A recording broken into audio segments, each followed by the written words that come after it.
¿qué causa esa Sí. fobia de no querer volver a la escuela? Porque está bien que uno, yo fui chico, tampoco Mm, quería ir a la escuela, ujú, ujú, pero esto estamos hablando de otra cosa, no de otra cuestión. ¿Qué, mm, qué lo genera eso? ¿Se ujú. sabe, se entiende? Y el tema es, obviamente, en las noticias, ¿no? Esto que se generaba, bueno, no salgas de tu casa, aislate, ¿no? No tengas contactos con otras personas. Y cuando empezaron a abrirse las escuelas, toda esa información que al principio era no tengas contacto, ahora es volver a tener contacto. Y obviamente los chicos y también los grandes, ¿no? Han Sí. sufrido este miedo del contacto, al enfermarse. El barbijo se usó mucho tiempo después del aislamiento también.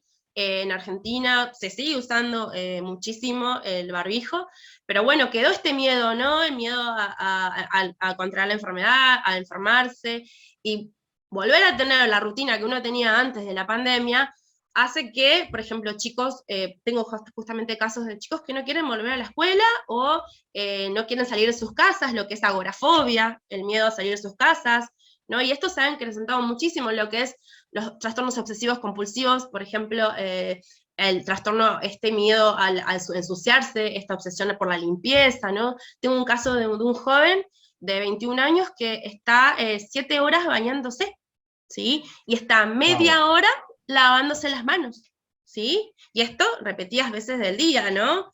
Y esto ha incrementado muchísimo.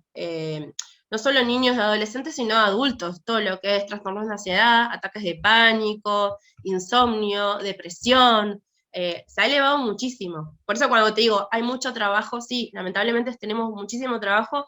Yo directamente no estoy pudiendo, por ejemplo, dar más turnos porque tanto siendo docente como perito y psicóloga del consultorio no me da el tiempo físico, ¿no? Para poder Sí. atender a tantos pacientes, ¿sí? Lamentablemente se sigue sufriendo las secuelas de lo que es la pandemia, ¿sí?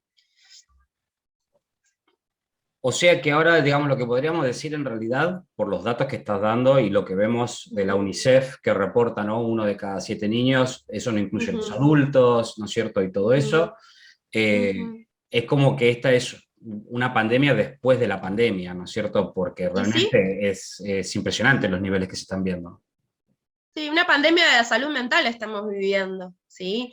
Eh, y lamentablemente el costo es grave, es niños, adolescentes, ¿no? Estos niños, adolescentes que estuvieron tanto tiempo encerrados, en donde ese tiempo tiene que ser para socializar, para, ¿no?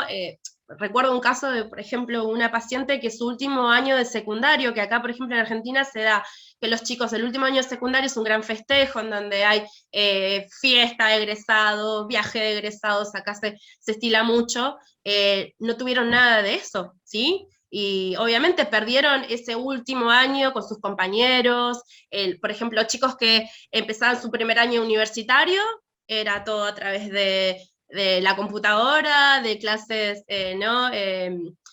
Por diferentes plataformas, entonces este contacto social se perdió, y yo siempre hablo de lo que es, nosotros somos, el ser humano es un ser biopsicosocial, ¿sí? Tenemos nuestra parte biológica, psicológica y social, y esta parte social que por el aislamiento, ¿no?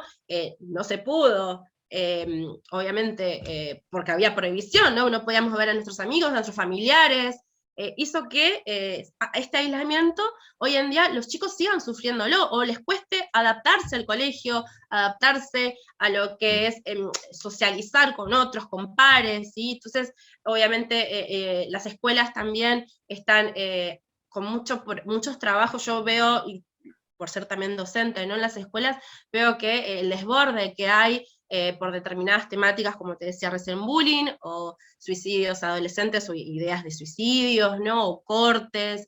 Entonces, obviamente, las escuelas se ven con estos problemas, las familias se ven con estos problemas, ¿sí? Lamentablemente, esto es lo que ha generado la pandemia, ¿sí? No, es impresionante, sí, la verdad que las ramificaciones que trae esto, digamos, son incalculables y son en el tiempo, ¿no es Ujú, cierto? Porque estas son ujú, cosas que después, bueno, se trabajan en el tiempo, no es que ujú, de un día para el otro, ¿viste? Y solamente tomando una pastilla y cosas así que se vaya a ujú, solucionar, ¿no es cierto? ¿Qué ha pasado con las interrelaciones? Y ya estoy hablando de los ujú, adultos, ¿no es cierto? 18 para ujú, arriba. de parejas, de noviazgos, de interrelacionarse y todo eso. ¿Has visto algún impacto ahí? ¿Has escuchado algo? Por ejemplo, tus consultas, ¿te han dicho algo? Hoy en día se estila mucho lo que es las redes sociales.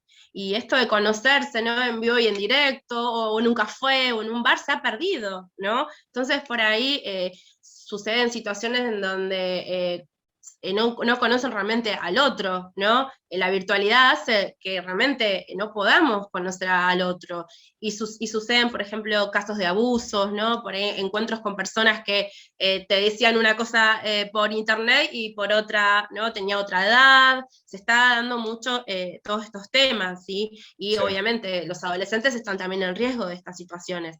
Pero bueno, hablando de las parejas, un tema muy importante en pandemia fue hay muchas parejas que no pudieron durar, ¿no? Después de la Sí. pandemia hay muchos cortes de parejas, ¿no? O otras parejas que al contrario, se han afianzado, pero lo que he visto más en la clínica, en el consultorio, es más separaciones, por ahí matrimonios o noviazgos, bueno, que la verdad se ven muchísimo estos casos.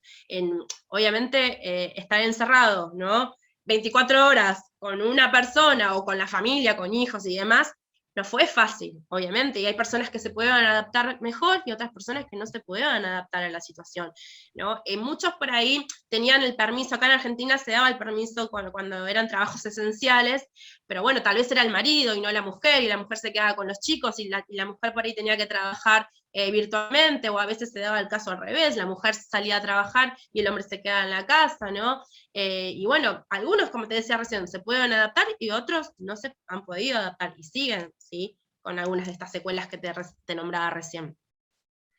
Sí, acá en Estados Unidos, por ejemplo, se dio también mucho eso del tema de los divorcios, de las separaciones en el medio de la pandemia, eh, el abuso, por ejemplo, de drogas, de alcohol, Sí. había Alcohol, aumentado altamente por el hecho de, bueno, psicofármacos también, aumento de psicofármacos, todo, psicofármacos. todo atado a lo que es no solo lo que significa estar encerrado o confinado, ¿no es cierto? Sino también el estrés de todos los días la noticia, tener Sí, el contador de los claro. casos, esto, lo otro, es decir, fue un constante bombardeo, ¿no es cierto? Yo me imagino, vos decime desde el punto de vista psicológico o algo así, Sí, sí, es sí. nocivo, ¿no es cierto?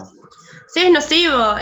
Yo recomendaba en el momento de la pandemia, en donde realmente acá en Argentina estábamos todos encerrados, yo hacía videollamadas con mis pacientes y les decía que no miren los noticieros todo el tiempo, las 24 horas, no se estén informando todo el tiempo, porque eso generaba mucha ansiedad, mucha angustia, y lo que genera también es incertidumbre, ¿no? No saber qué es lo que va a suceder. Y todo esto ocasionó depresión, como te decía recién, trastornos de ansiedad, fobia, ¿sí? Y todo lo que traía el aislamiento en sí mismo, insomnio, ¿sí? Muchas personas que no podían dormir, trajo mucha irritabilidad, mucho enojo, ¿no? Bueno, como decía recién, depresión, angustia, no fue fácil, como te decía recién, hay personas que se han adaptado y otras personas que no, que Que realmente no han no se podido. pudieron adaptar y siguen sufriendo, ¿no? Las secuelas post pandemia.